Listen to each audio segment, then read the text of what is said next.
With just 22 days to the opening of the presidential campaign, the heat is on already. Everybody is scrambling for dominance, especially the major political parties in the race. There is no doubt the forthcoming presidential campaign will be the most interesting thing since the history of our democracy. INEC has already warned it should be issue-based. This will form part of our discussion today. My name is ADS. Now let's get to it right away. Prior to this time, campaigns are for formalities because the winner of the presidential election is already known based on the popularity of the party and the influence of the party in power. But this time, a third force has risen to give the two major political parties, which are the People's Democratic Party, PDP, and the All Progressive Congress, APC, a run for their popularity. Remember that the PDP and the APC has named their presidential spokespersons in the person of Senator Dino Melaye and Festus Keyamo, Senior Advocate of Nigeria. These two eloquent Nigerians are out there to deliver their candidates in the 2023 general elections. Just of recent, Dino Melaye had an interview with a journalist by name Taiwo Amodu. Dino was asked a couple of questions bordering on his principle, becoming the next president of Nigeria. We are going to look at some of these questions and what Dino said. Let's get to it right away. Taiwo Amodu asked, with the general elections only a few months away and the PDP still beset by internal wrangles, what do you think are the chances of the party going against a formidable opponent like the ruling All Progressive Congress, APC, in the next general elections?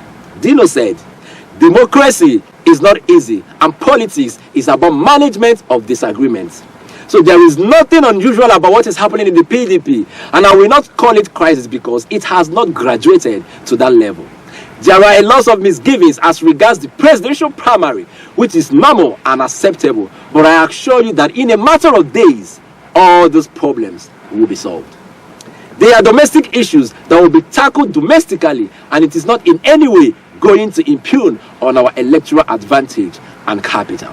Attacking the APC on this question, Dino said, I disagree with you that we have a formidable opponent because the APC has succeeded in campaigning for the PDP as a result of their colossal failure, mismanagement of our resources, as a result of the insecurity in the country, as a result of total collapse of the Naira and massive unemployment. The indices and statistics are there for you to see that we are becoming a failed nation.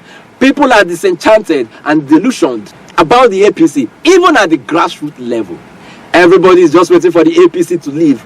It is outrageously calamitous that in a country you have 90 million people living below the poverty line. It calls for massive amelioration. In the defense of the APC, Taiwo asked Dino yet another question. He said, some of these challenges you have highlighted to justify the failure of the APC. If you ask the average chieftain of the ruling party, they will refer to the PDP as being responsible for the problems.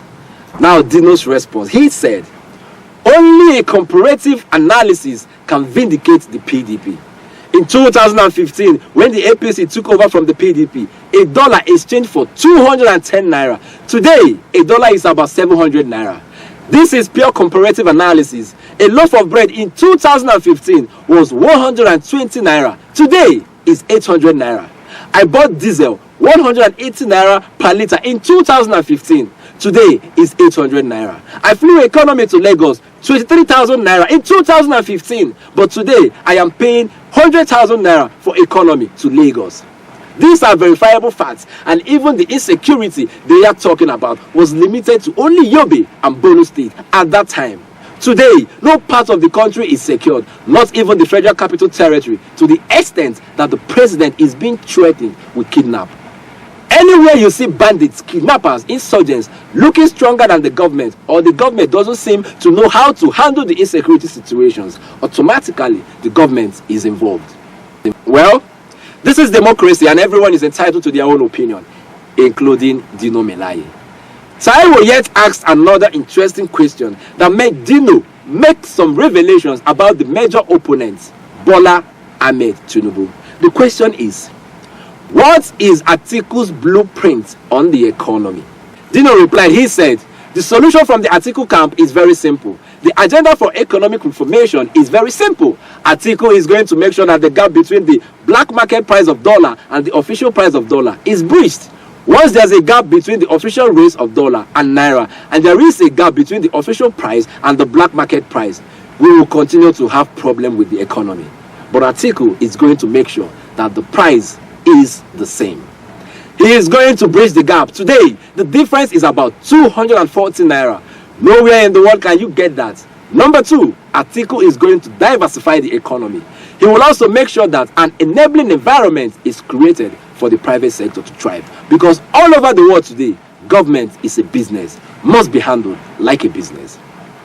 And a man who has succeeded in transforming 500 naira to 5,000 naira, a man who is into manufacturing, education, gas and oil, logistics, health and other sectors of the economy, who has succeeded in these private businesses, there is no reason for him not to succeed in handling government funds, and that is the difference between him and the APC candidates.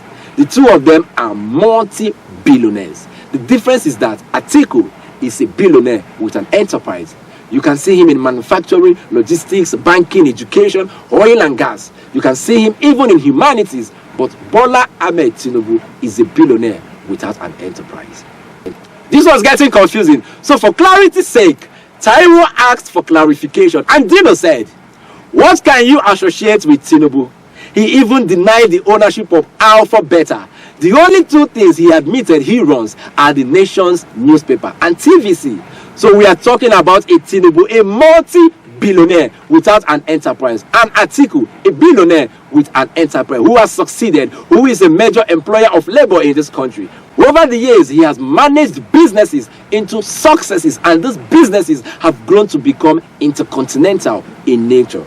Atiku understands the dynamics of the economy. He understands the private sector. He understands what liberalization of our economy will bring to us. He understands what the privatization of our economy will bring to us. He understands the role of the private sector in modern day economy. He knows the pros and the cons of the economy. Now, he has gone to garnish his knowledge with masters in international relations and diplomacy from a university in Cambridge. He has updated his education. Has Tinubu gone back to school since he left school 30 to 40 years ago?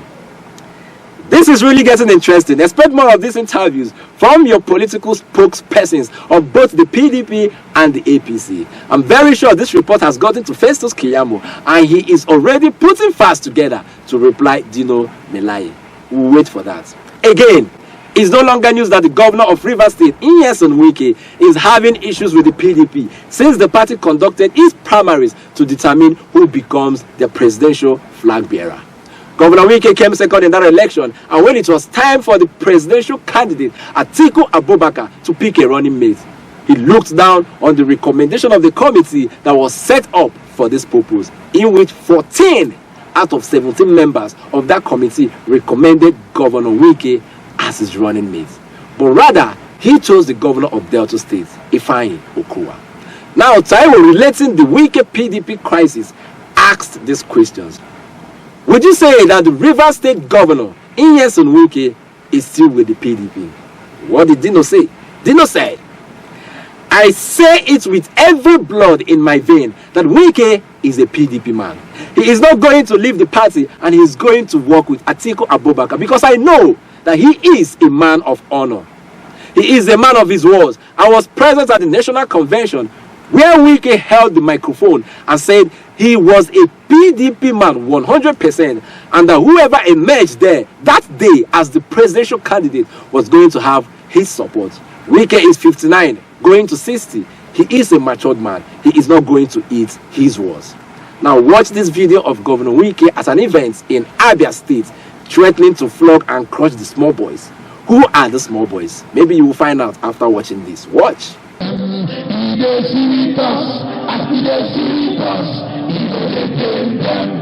If you hate me, I hate you. In fact, I was in the plane with him and we were discussing.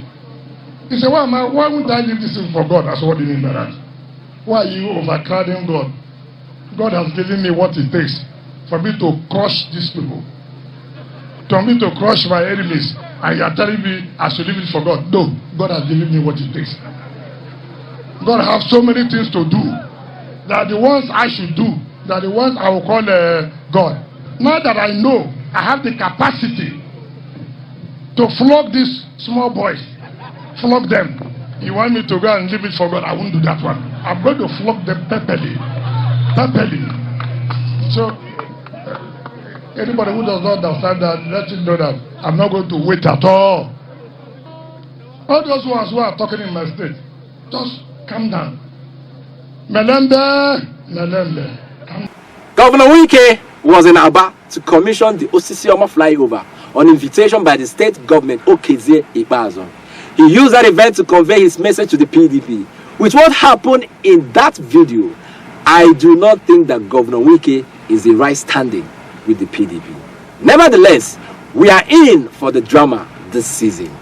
This election will be issue-based, no time for frivolities. You want to lead us? You have to earn it from us. We will vote wisely this time. I will see you again.